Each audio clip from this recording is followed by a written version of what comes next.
ताकि ये 20 चैप्टर्स हमारे कंप्लीट हो गए हैं, तो इनका एक एक बार अच्छे से प्रैक्टिस बुक के क्वेश्चंस भी कंप्लीट करते जाएं। कल का मैंने आपको वर्क दे रखा है, हम कल डाउट क्लास कवर अप करेंगे, तो उस डाउट क्लास में इन चैप्टर से रिलेटेड जो भी डाउट्स हैं वो डाउट्स आप पुट अप करना स्टार्ट कर दें। जो भी आपको प्रैक्टिस बुक में क्वेश्चंस में डाउट आ रहे हैं वो डाउट्स पूछें। इसको थोड़ा सा कंप्लीट करते चलें ताकि ये चीजें हमारा कंप्लीशन हो जाए, इसमें कहीं प्रॉब्लम्स नहीं आए। Getting my point? आप इसको टारगेट ले बेटा, तो कि हम जनवरी मंथ के अंदर हमें पेपर देना है, ये आप माइंड सेट रखें। जनवरी में आपको पेपर देना है, तो आपका हार्डली टू हार्डली मेरा विद इन अ वीक पूरा कोर्स हो जाएगा। तो वो कोर्स कंप्लीशन भी हो जाएगा, तो आपको ताकि पेपर्स की प्रिपरेशन भी आप कवर करें, उसको रिवीजन भी करें, तो वो आपका पार्ट पेंडिंग रह जाएगा। सर हाँ बोलिए। सर हमारी बैकअप क्लास में कितने दिन लगेंगे और मतलब कंप्लीट करवाने में? बैकअप क्लास का बेटा मैं ये जो आपकी कल से क्लासेस लूंगा वो उसमें मैं थोड़ा ज्यादा ज्यादा कवर करा दूंगा, तो मोस्ट प्रोबेबली 5 या 6 डेज में आपका बैकअप सारा कवर करा दूंगा। Okay sir. 5 to 6 डेज में आपका बैकअप बैकअप पूरा कवर अप हो जाएगा, जो भी आपके चैप्टर्स रिमेनिंग है। आप लोगों का चैप्टर नंबर 1 और 2 कवर हो गया है बैकअप में। 3 चल रहा है, 3 कल कवर हो जाएगा, फिर 4 और 5। इसके अलावा और कौन कौन सा पेंडिंग है आपका बैकअप में? सर 7 सर एंड 10 7, 10 और 11 एंड 11 थर्ड। 13। 7, 10 और 13। हाँ तो सर सर 11 11 भी। भी। 11 भी है, ठीक है। कोई इशू नहीं है, वो हो जाएगा, मतलब एक वीक के अंदर ये सारे चैप्टर्स में कवर करा दूंगा।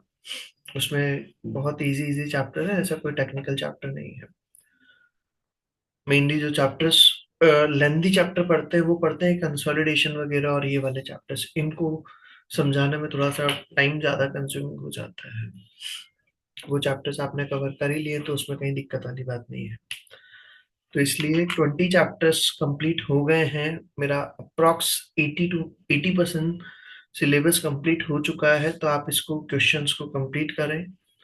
थोड़ा सा अभी फटाफट से फटाफट, मेरे पास भी अभी 2-3 दिन का क्योंकि टाइम है, तो मैं इसलिए बोल रहा हूँ, तो कि अ, अभी आप लोगों के जो भी डाउट्स वगैरह होंगे, कल जितने डाउट्स कवर हो जाएंगे, कल अगर कल पूरे नहीं होते तो हम डे आफ्टर टुमारो उसको कवर करके, ताकि एक बार का पार्ट हमारा कंप्लीट हो जाए। सर हम इंडिविजुअल डाउट क्लासेस भी ले सकते हैं ना? इंडिविजुअल भी ले लेंगे आपके, लेकिन फिर इंडिविजुअल डाउट क्लासेस के लिए इतना मैटर होना चाहिए बेटा। पहले आप हाँ सर, मतलब, मतलब थोड़े टाइम बाद ऐसे मतलब थोड़ा हाँ प्रिपेयर हो जाए उसके बाद। हाँ हाँ, वो मैं ले लूंगा। भाई मैं 5 मिनट की डाउट क्लास हो तो फिर बेटा मेरा भी टाइम वेस्टेज होता है, फिर आप वो चीज, भाई आपका half an yes sir. Hour 45 minutes का डाउट्स हो कवर, आप एक साथ अक्यूमुलेट कर लो और फिर मुझे मैसेज कर दो, तो कि सर मेरे काफी सारे डाउट्स अक्यूमुलेट हो गए, फिर मैं डाउट क्लास रख लूंगा, उसमें कहीं कोई ओके issue सर। नहीं। वो कोई इशू नहीं है। जिसका भी डाउट्स रहेंगे उसके लिए मैं हमेशा रेडी हूँ, बस वो 5 मिनट के लिए, 5-5 मिनट के लिए डाउट क्लास, क्योंकि फिर मुझे पूरा शेड्यूल डिस्टर्ब हो जाता है फिर मेरा भी वो। चलिए, यस सर। तो आप लोग ये चैप्टर्स को कंप्लीट करें, मेरा सबको कहना यही है, ताकि फटाफट से हमारे कंप्लीशन हो। तो और मैं सभी को कहूंगा कि पेपर ऐसा कोई बहुत ज्यादा टफ नहीं आता है कि हमें बहुत प्रॉब्लम्स आए। नॉर्मल लेवल आता है पेपर का। आप लोगों ने अगर प्रिपरेशन अगर कवर अप कर लेते हैं, बुक के क्वेश्चन सारे कंसेप्ट अगर क्लियर होते हैं, इजीली आप पेपर को क्वालिफाई कर जाते हैं। पेपर में कहीं कोई इश्यू नहीं आता है। आपकी प्रैक्टिस कैसी है, आपने क्वेश्चंस को एक बार अच्छे से कवर अप कर लिया, दैट सफिशिएंट। वो चीज हमारा सफिशिएंट होता है। सो टुडे नाउ, चलिए हम स्टार्ट करते हैं। So now we are going to start chapter number 26, interpretation of financial statements. ये हमारा चैप्टर दिया है, इंटरप्रिटेशन ऑफ फाइनेंशियल स्टेटमेंट्स, या इन शॉर्ट वे हम इसको कह सकते हैं रेशियो एनालिसिस ऑल्सो। कि जब आपको कंपनी के फाइनेंशियल स्टेटमेंट्स को इंटरप्रेट करना होता है, एनालाइज करना होता है, तो हम उसके लिए रेशियोज वगैरह का यूज किया जाता है। आप लोगों का यहाँ पर इस चैप्टर के अंदर बेसिकली रेशियोज, हमारे डिफरेंट डिफरेंट टाइप्स के रेशियोज कवर अप किए गए हैं। 4 टाइप्स के रेशियोज हमारे कवर अप किए गए हैं। मैंने ये पूरा उसका चार्ट वगैरह और ये सब कुछ बना दिया है, ताकि हम इसको समझने पे फोकस कर लें, और फिर आप इसको नोट डाउन कर लीजिएगा। हमारे जो रेशियोज कवर किए गए हैं, रेशियोज बेसिकली क्या होता है, दो मॉनेटरी वैल्यूज के बीच का जो रिलेशन होता है उसको हम कहते हैं रेशियोज। और वैसे ये चैप्टर जो है आप सब लोगों ने क्लास 12th के अंदर पढ़ा हुआ भी है, क्लास 12th कॉमर्स के अंदर सबने इस चैप्टर को डील किया हुआ है, तो ऐसा बिल्कुल फ्रेश टॉपिक नहीं है।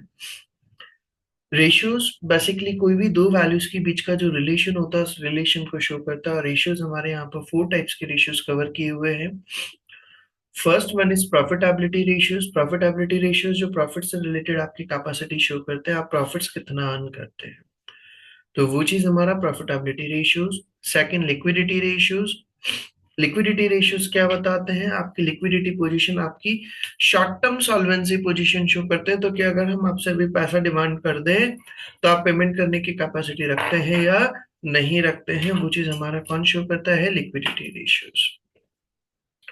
अगर मुझे अभी मैं आपसे पैसे डिमांड करूं तो कि मुझे मेरे पैसे दे दो, जो भी लाइबिलिटीज वगैरह हैं, तो आप पेमेंट करने की कैपेसिटी रखते हैं या नहीं रखते, वो चीज हमारे होते हैं लिक्विडिटी रेशियोज। थर्ड होते हैं एफिशिएंसी रेशियो, और we can say turnover ratio. Efficiency ratio या टर्नओवर रेशियो वो रेशियोज जो आपकी एफिशिएंसी शो करते हैं या आपके सेल से रिलेटेड अगर रेशियोज होते हैं तो उनको हम कहते हैं efficiency ratio. And the fourth one is position ratios. Position ratios के अंदर बेसिकली जो आपकी पोजीशन बताते हैं, तो क्या आप कितना कैपेबल पर्सन है, आपका क्या लेवल चल रहा है, तो वो पोजीशन रेशियोज। प्रॉफिटेबिलिटी रेशियोज के अंदर हमारे 5 टाइप्स ऑफ रेशियोज कवर किए हुए हैं। Gross profit ratio, net profit ratio, अभी एक एक फॉर्मूला हम रीड आउट करेंगे। Gross profit ratio, net profit ratio, return on capital employed, operating profit ratio and return on equity. ये 5 रेशियोज कवर है। लिक्विडिटी रेशियोज के अंदर हमारे 3 टाइप्स ऑफ रेशियो कवर है, करंट रेशियो और वीक से working capital ratio. Second one is quick ratio बोल दें या लिक्विड रेशियो या acid test ratio. And third one is working capital. Working capital मतलब वही current assets minus current liabilities, आप काम में कितना कैपिटल ले सकते हैं। एफिशिएंसी रेशियोज आपकी एफिशिएंसी शो करता है आप कितना अच्छा बिजनेस करते हैं। First one is inventory turnover ratio. Inventory turnover ratio और we can turnover period, sorry inventory turnover ratio नहीं, इन्वेंट्री टर्नओवर पीरियड या inventory holding period. Second one is receivable collection period, आपको डेटर से कितने दिन में अमाउंट कलेक्ट होता है। Third one is payable payment period. Payable payment period आपका हो जाएगा। फिर दिया है फोर्थ पॉइंट हमारा असेट्स टर्नओवर रेशियो। ये 4 रेशियोज हमारे कवर अप किए हुए हैं एफिशिएंसी रेशियोज के अंदर। First one is inventory turnover ratio, second one is receivable collection period, third one is payable payment period and fourth one is asset turnover ratio. ये हमारे ratios cover किए हुए हैं। फोर्थ दिया है हमारा पोजीशन रेशियोज। पोजीशन रेशियोज के अंदर हमारे 2 टाइप्स ऑफ रेशियोज हैं। First one is interest coverage ratio and the second one is gearing ratio. Interest coverage ratio and the second one is gearing ratio. ये हमारे 4 ratios cover किए हुए हैं। हम 1 बाय 1 रेशियोज को कवर अप करेंगे। Exam में आपके क्वेश्चन जो पुटअप होता है उसमें वो कोई भी रेशियो से रिलेटेड क्वेश्चन पुटअप कर सकता है। The exam is likely to test one or more of the following, calculating specified ratio, आपसे कोई भी रेशियो कैलकुलेट करने के लिए बोला जा सकता है। Explaining the difference in ratio between years और डिफरेंट कंपनीज, आपको दो कंपनीज के बीच के रेशियोज पर कैलकुलेशन करने के लिए बोल सकता है, या 2 ईयर के डाटा पर कैलकुलेशन करने के लिए, या फिर explaining identifying the purpose and limitation of interpretation of financial statement, कोई भाई क्यों हम करते हैं इंटरप्रिटेशन वगैरह, उस पर क्वेश्चन पुट अप किया जा सकता है। One or more of this areas could feature in either in objective test question in section A or as part of multi task question in section B. वो section A में भी आ सकता है और सेक्शन बी में भी आ सकता है। जनरली जो क्वेश्चन आता है वो सेक्शन ए में आता है इस टॉपिक से रिलेटेड। जनरली जो इसमें से क्वेश्चन कवर होता है वो सेक्शन ए में कवर होता है। तो हम सबसे पहले बात करें, हमारे अलग अलग तरह के रेशियोज हमने पढ़ा। यहाँ पर 4 टाइप्स के रेशियोज कवर थे और ये 4 टाइप्स के रेशियोज के नेम क्या कहते हैं वो मैंने बता दिए हैं आपको। Profitability ratios, liquidity ratios, efficiency ratio और पोजीशन रेशियोज। उनके सब टाइप्स भी मैंने बता दिए कौन कौन से होते हैं। तो आपको सबसे पहले तो पॉइंट्स याद रखने हैं। हम आते हैं, सबसे पहला फॉर्मूला हमारा दिया है gross profit ratio. Gross profit ratio नाम से ही इंडिकेट हो रहा है, जो आपका क्या करता है, ग्रॉस प्रॉफिट का परसेंटेज शो करता है। ग्रॉस प्रॉफिट का क्या करता है, परसेंटेज शो करता है। ग्रॉस प्रॉफिट रेशियो का हमेशा जो आंसर आता है वो किस में आता है, in percentage. Gross profit ratio का आंसर जो आता है वो हमेशा किस में आता है बेटा, इन परसेंटेज। और फॉर्मूला क्या हो जाएगा, gross profit upon revenue into 100। Gross profit कैसे निकलता है, रेवेन्यू में से कॉस्ट ऑफ आरएफओ, मतलब वही कॉस्ट ऑफ गुड्स सोल्ड आप माइनस कर दीजिए, तो हमारा क्या आ जाएगा, gross profit upon revenue into 100। Second आता है net profit ratio. Net profit ratio का फॉर्मूला वो, इसका आंसर भी किस में आता है, हमेशा 100% में। Net profit upon revenue into 100। और नेट प्रॉफिट कैसे निकलता है, ग्रॉस प्रॉफिट लिया, ग्रॉस प्रॉफिट में जो भी इनडायरेक्ट एक्सपेंसेस हुए माइनस कर दो, और जो भी इनडायरेक्ट इनकम हुई है उसको प्लस कर दो, तो हमारा क्या जाएगा, नेट प्रॉफिट। थर्ड आता है इसी के बाद में हमारा return on capital employed. Return on capital employed वो कैसे निकलता है, ROC. Return on capital employed निकालने का हमारा फॉर्मूला होता है भाई, तो कि ओवरऑल आपने जो कैपिटल लगा रखी है उस पर कितना प्रॉफिट आप अर्न करते हैं। तो फॉर्मूला क्या होता है, profit before interest and tax upon capital employed into 100। Capital employed निकालने का, कैपिटल आपने कितना लगा रखा है। कैपिटल एम्प्लॉयड निकालने के दो तरीके होते हैं। First one is non current assets plus current assets minus current liabilities. Non current assets plus current assets minus current liabilities. And second formula होता है share capital plus reserve surplus बोलते हैं, या रिटेन अर्निंग, बात एक ही है। जो भी आपकी रिटेन अर्निंग से plus non current liability, share capital plus retain earning plus non current liability, तो हमारा क्या जाएगा, कैपिटल एम्प्लॉयड। फोर्थ फॉर्मूला आता है operating profit margin. Operating profit margin आपको ऑपरेटिंग प्रॉफिट कितना रहता है, इंटरेस्ट वगैरह माइनस करने से पहले का, सेल के कंपैरिजन में। तो उसका फॉर्मूला हो जाएगा profit before interest and tax, PBIT. PBIT मतलब profit before interest and tax, या हम उसको बोलते हैं operating profit upon revenue into 100। वो इसका भी आंसर किसमें आएगा, परसेंटेज में।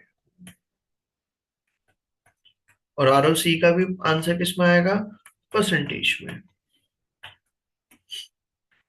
एंड फिफ्थ फॉर्मूला आता है return on equity. Return on equity का फॉर्मूला क्या होता है, return on equity, sir difference क्या है रिटर्न ऑन कैपिटल एम्प्लॉयड और रिटर्न ऑन इक्विटी में। Return on capital employed overall capital पर आपका रिटर्न कितना है, और रिटर्न ऑन इक्विटी जो ऑन इक्विटी शेयर कैपिटल से रिलेटेड कितना रिटर्न ऑन करते हैं।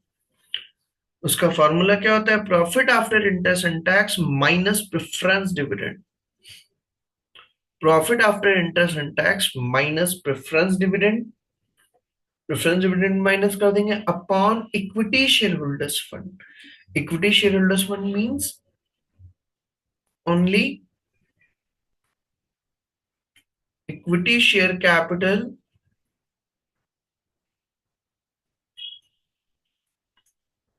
plus retained earning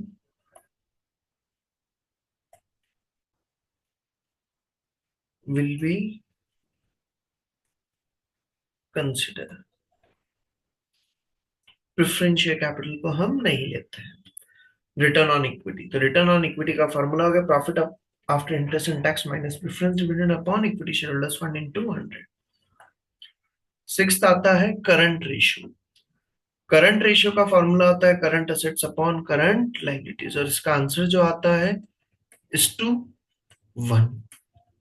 जो भी आ रहा है आपका फिगर, मान लो 3 आ रहा है तो 3:1, 4 आ रहा है तो 4:1। रिटर्न ऑन इक्विटी भी हमेशा किसमें आता है, परसेंटेज में। फिर आता है 7th पॉइंट हमारा क्विक रेशियो। क्विक रेशियो का वही आंसर जो आएगा वो इस टू 1।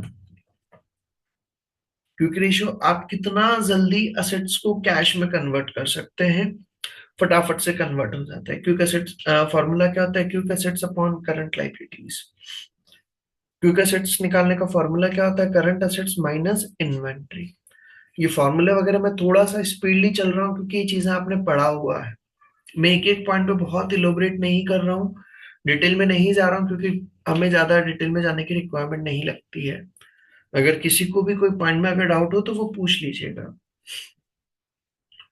क्विक रेशियो का फॉर्मूला हो जाएगा हमारा quick assets upon current liability. Quick asset कैसे निकलता है, करंट एसेट में से आप इन्वेंट्री माइनस कर दीजिए। प्रीपेड एक्सपेंसेस का यहाँ पर नहीं बता रखा है तो हम प्रीपेड एक्सपेंसेस को कंसिडर नहीं करेंगे। प्रीपेड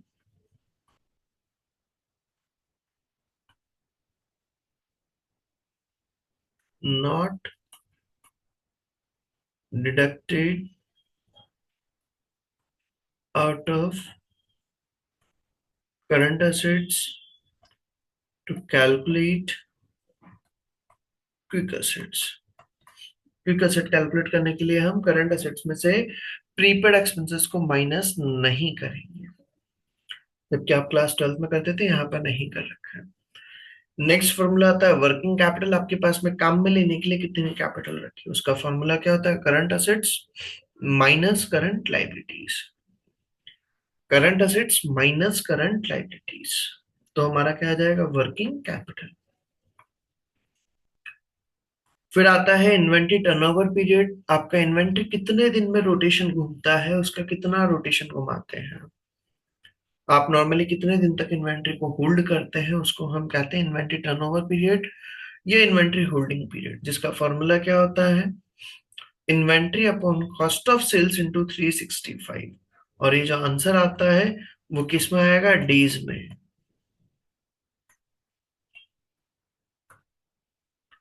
सेम इसी तरह से रिसीवेबल कलेक्शन पीरियड, आप डेटर से कितने दिन में अमाउंट कलेक्ट करते हैं, तो उसका फॉर्मूला होता है वही trade receivables upon revenue into 365। इसका भी आंसर किस में आएगा, डेज में। Trade receivable upon revenue into 365।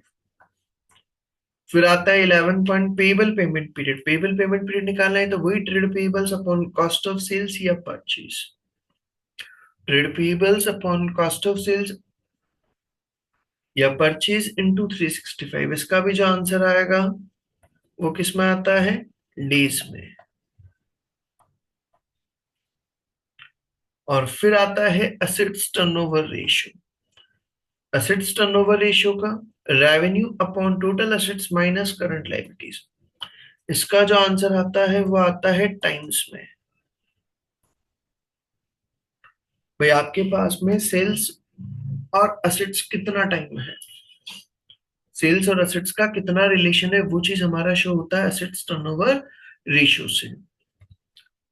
आपके पास सेल्स के कंपैरिजन में टोटल एसेट्स कितना और टोटल एसेट्स के कंपैरिजन में सेल का आप कितना रोटेशन घुमाते हैं, आपने कितनी एसेट्स लगा करके सेल अर्न करते हैं, तो वो चीज हमारा आता है assets turnover ratio. Revenue upon total assets minus current liabilities. And 13 formula हमारा दिया है interest coverage ratio. Interest coverage ratio क्या बताता है, तो कि आप इंटरेस्ट पे करने के कंपैरिजन में कितना प्रॉफिट रखते हैं। इंटरेस्ट पे करने के कंपैरिजन में आपके पास प्रॉफिट कितना होता है, वो चीज हमारा क्या होता है, इंटरेस्ट कवरेज रेशियो। और इसका फॉर्मूला क्या होता है, हाँ बोले पलक।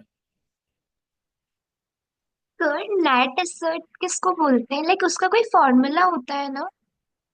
नेट एसेट का मतलब वो यही हो गया बेटा, total assets minus current liabilities. Okay sir.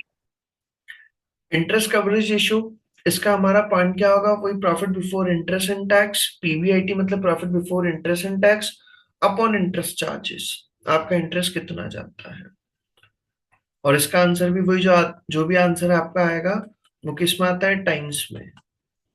तो मुझे अगर मान लो 2 रुपीज का अगर इंटरेस्ट पे करना है और मेरे पास अगर 10 रुपीज अगर रखे, तो मैं कितना इंटरेस्ट के कंपैरिजन में प्रॉफिट रखता हूँ, 5 time.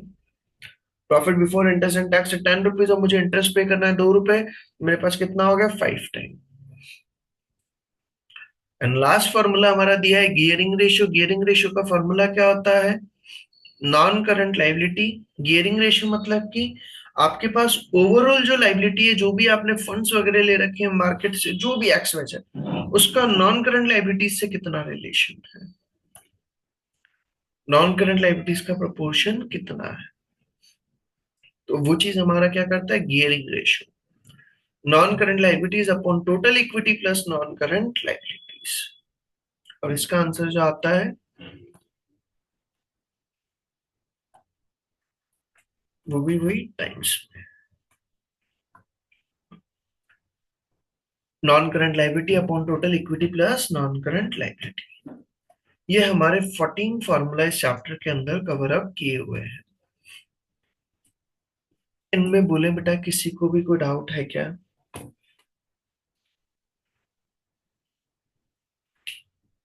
Harshit, Palak, Nishita, anyone have doubt? No sir. नहीं है।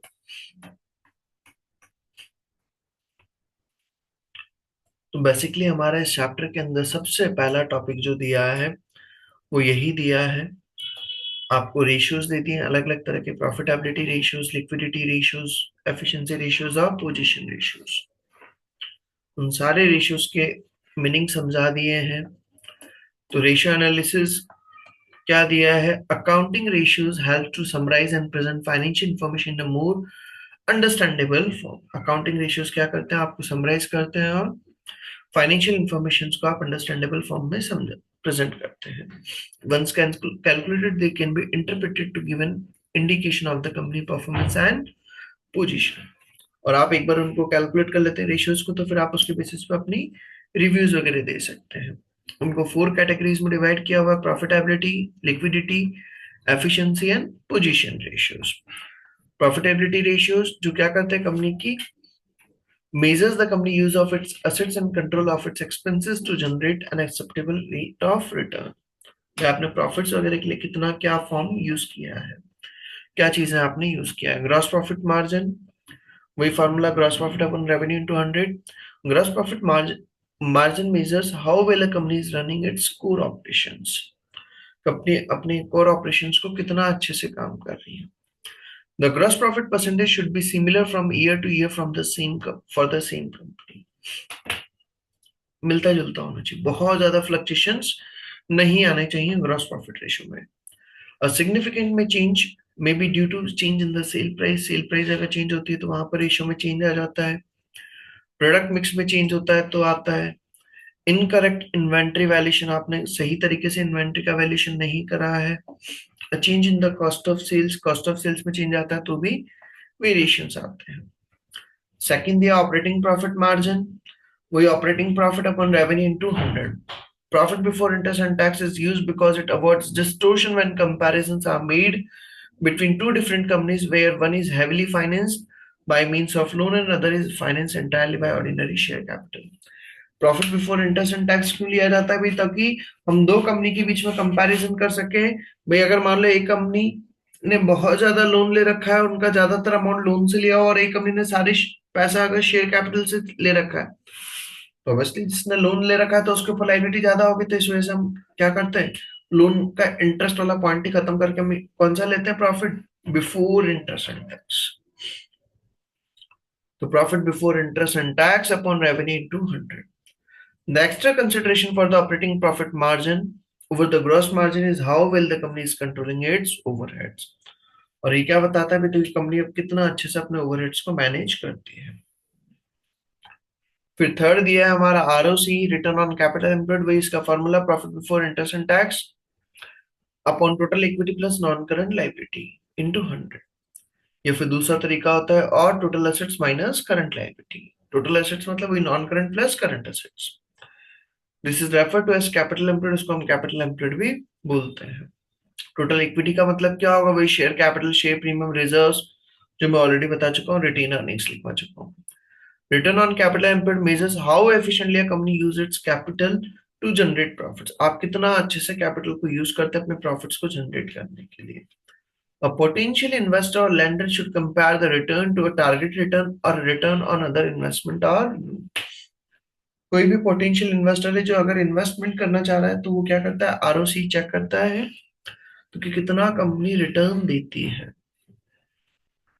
Careful consideration of the industry is required as ROC for manufacturing companies likely to be lower than that of service company। भाई जो manufacturing company होती है उसका ROC क्या होता है बेटा, सर्विस कंपनी के कंपैरिजन में क्या होता है, कम होता है।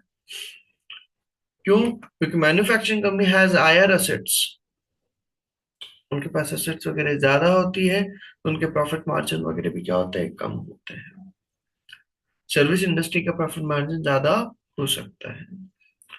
सर ये हर पॉइंट के बाद में बता रखा है सिग्निफिकेंट चेंजेस वगैरह भाई किन किन रीजन से हो सकते हैं, ये याद रखना है क्या नहीं? हर पॉइंट के बाद में, हर फॉर्मूले के बाद में बता रखा है इस रेशियो में किन किन रीजन से चेंज हो सकता है, तो बस आपको एक बार रीडिंग लगाना है। रिटर्न ऑन इक्विटी, वही formula, profit for the year, profit for the year मतलब profit after interest and tax minus preference dividend upon total equity into 100। Total equity का मतलब वही equity share holders fund. While the return on capital employed looks at the overall return on the long-term sources of finance, जो ROC है वो क्या करता है, overall sources पे बताता है, और रिटर्न ऑन इक्विटी किससे रिलेटेड बताता है, focus on the return on the ordinary share holders, वो चीज हमारा। फिर दिया लिक्विडिटी रेशियोज, जो क्या करते हैं, कंपनी की शॉर्ट टर्म डेट्स को पे करने की कैपेसिटी को शो करते हैं। और लिक्विडिटी रेशियोज के अंदर हमारे अलग अलग तरह के रेशियोज दिए। First one is current ratio, या फिर हम इसको second name working capital ratio भी बोलते हैं। Working capital ratio, working capital नहीं, वर्किंग कैपिटल अलग होता है और वर्किंग कैपिटल रेशियो अलग होता है। वर्किंग कैपिटल का मतलब current assets minus current liability amount, और वर्किंग कैपिटल रेशियो का फॉर्मूला हो जाएगा current assets upon current liability. This ratio measures a company ability to pay its current liability out of its current assets. आप current assets में से current liability पे करने की कितनी कैपेसिटी रखते हैं। और वर्किंग कैपिटल कैसे निकलता है, current assets minus current liabilities needed by all companies in order to finance day to day trading activities. आपको वर्किंग कैपिटल की जरूरत होती है डे टू डे एक्टिविटीज को कवर करने के लिए, सफिशिएंट वर्किंग कैपिटल रिक्वायर्ड होती है। अगर वो नहीं होगी तो बिजनेस में प्रॉब्लम आएगी। तो हमारा करंट रेशियो का फॉर्मूला आ जाएगा current assets upon current liability. Second quick ratio, quick ratio निकालने का फॉर्मूला क्या होता है, करंट एसेट्स माइनस इन्वेंट्री, या हम इसको क्विक एसेट बोल दें, quick asset upon current liability. Quick asset कैसे निकलेगा, current asset minus inventory. This is similar to the current ratio except that it omits the inventory figures from the current assets. This is because inventory are the least liquid current assets. भाई जरूरी नहीं आपके पास जो stock रखा हुआ है वो cash में कन्वर्ट हो ही जाए, तो इसलिए हम उसको क्विक एसेट में कन्वर्ट कवर अप नहीं करते हैं। फिर दिया एफिशिएंसी रेशियोज। एफिशिएंसी रेशियोज के अंदर फर्स्ट दिया इन्वेंटरी टर्नओवर पीरियड, आपका इन्वेंटरी कितने दिन में रोटेट होता है, कितना टाइम आपको होल्ड करना पड़ता है। This ratio measures the number of days inventory are held by the company on average. This figure will depend on the types of the goods sold by the company. Company किस तरह के goods को sell करती है। Obviously company selling fresh fruits and vegetable should have a low inventory holding period. अगर company फल सब्जियां वगैरह बेचती है, फ्रूट्स वेजिटेबल वगैरह, तो उसका इन्वेंटरी होल्डिंग पीरियड क्या रहेगा, कम रहेगा। बट अब मैन्युफैक्चर ऑफ एजेड वाइन, अगर मान लो कैंडिडेट वाइन वगैरह अगर बेचता हो, पुरानी वाइन वगैरह बेची जाती है, by default have very long inventory holding period, तो उसका इन्वेंटरी होल्डिंग पीरियड क्या होगा, ज्यादा होगा। क्यों? क्योंकि उसको स्टॉक करके रखना पड़ेगा। एक बिल्डर है तो बिल्डर का इन्वेंटरी होल्डिंग पीरियड क्या रहेगा, ज्यादा रहेगा। तो वो चीज। फिर दिया हमारा रिसीवेबल्स कलेक्शन पीरियड, डेटर से हमें कितने टाइम में कलेक्शन होता है। वही formula, trade receivables upon revenue into 365। This ratio shows an average how long it takes for the trade receivables to settle their account with the company. आपको कितना time लगता है डेटर से अमाउंट रिसीव करने में, सेटलमेंट करने में। The average credit term granted to the customer should be taken into account as well as the efficiency of the credit control function within the company. आपका जो भी आप क्रेडिट टर्म ग्रांटेड करते हैं कस्टमर्स को, should be taken into account. में आप कितना टाइम उनको अलाउ करते हैं, उधार के लिए देते हैं, वो चीज हमारा क्या होगा, receivables collection period. Next point दिया है पेबल्स पेमेंट पीरियड। आप क्रेडिटर्स को कितना टाइम लेते हैं पेमेंट करने में, average. This ratio is measuring the time it takes the company to settle its trade payable balances. आप ट्रेड पेबल का बैलेंसेस पेमेंट करने में कितना टाइम लगाते हैं? Trade payable provide the company with a valuable source of short term finance, वो short term finance का काम करते हैं, आपको उधार में गुड्स दे रहे हैं, but delaying payment for too long a period of time can cause operational problems. अगर आप उनको एक लिमिट से ज्यादा अगर उधार कर देंगे, टाइम पर अगर पेमेंट नहीं करेंगे, तो आपके बिजनेस में हो सकता है वो एक टाइम के बाद में आपको गुड्स सप्लाई करना रोक दे। As suppliers must stop providing goods and services until payment is received. तो एक प्रॉपर ऑप्टिमम लेवल होना चाहिए। फिर हम बात करें, आगे दिया है उसी के बाद में assets turnover ratio. Assets turnover ratio आपका इन्वेंट असेट्स को कितना रोटेशन में लेते हैं। This ratio measures the efficiency of the use of assets in generating revenue. Revenue को जनरेट करने में आपने असेट्स का कितना यूज किया है। Revenue upon total assets minus current liability, ideally the ratio should be increasing. ये रेशियो क्या होना चाहिए, इंक्रीजिंग होना चाहिए।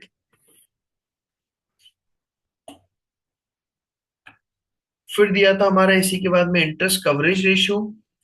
इंटरेस्ट कवरेज रेशियो क्या होता है,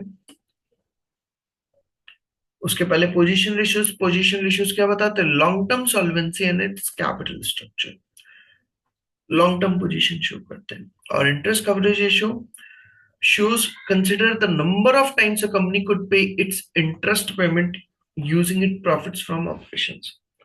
आपके जो प्रॉफिट्स हैं उससे आप इंटरेस्ट का कितना टाइम पे कर सकते हैं, वो चीज हमारा शो करता है interest coverage ratio. And last gearing ratio, जिसका फॉर्मूला होता है non current liability upon total equity plus non current liability. Gearing ratio is concern with the long term financial stability of the company. आपकी long term financial stability कितनी रहती है। It is looking at how much the company is financed by debt. आपने अपनी company का कितना portion debt से cover up किया हुआ है। Debt is cheaper than equity as interest is tax deductible, but higher the gearing ratio, the less secure the financing of the company। मतलब कि अगर आपका एक लिमिट से ज्यादा अगर डेट का प्रोपोर्शन बढ़ जाता है, तो फ्यूचर में आपको लोन वगैरह मिलने में दिक्कत आ सकती है, प्रॉब्लम्स आ सकती है। तो वो चीज हमारा गियरिंग रेशियो। यहां तक का पार्ट मेरा कंप्लीट हो गया है। इसके काफी सारे फॉर्मूले थे, ये फॉर्मूले मैंने बता दिए हैं, हर पॉइंट का मैंने एक बार रीडिंग में लगवा दिया है। आज का आपका टास्क यही है, आपको ये सारे फॉर्मूले लर्न करने हैं। कॉपी में एक एक दो दो बार लिखना है, उसको फॉर्मूले को लर्न करना है। इसके हम क्वेश्चंस कवर अप करेंगे, वो नेक्स्ट लेक्चर में मैं क्वेश्चन कवर कराता हूँ इसका। एक्टिविटी नंबर 2 जो दिया है वो इसी से रिलेटेड दिया है, इसके अंदर सारे ये इंफॉर्मेशन दे रखी हैं, और उसके बेसिस पे हमें अलग अलग तरह के रेशियोज कैलकुलेट करना है, तो वो हम नेक्स्ट उसमें कैलकुलेट करेंगे। नेक्स्ट लेक्चर में मेरा चैप्टर कंप्लीट हो जाएगा, जिसमें ये हमारे सारे फॉर्मूले वगैरह हो गए हैं। उसके बेसिस पे एक्टिविटी नंबर 2 और 3 कवर कराना है, तो एक लेक्चर और लगेगा जिसमें मेरा चैप्टर कंप्लीट हो जाएगा। तो आपका आज का टास्क यही है, तो क्या आपको एक बार इसके फॉर्मूले पूरे लर्न करने हैं, बाकी का हम फिर नेक्स्ट लेक्चर में कवर अप करते हैं। कल मैं डाउट क्लास रखूंगा, कल मैं आगे का नहीं पढ़ा करके पहले डाउट्स कवर करूंगा, ठीक है बेटा। Okay sir. यहाँ तक का कंप्लीट करें, बाकी का हम नेक्स्ट लेक्चर में करते हैं। Okay, thank you. Thank you sir.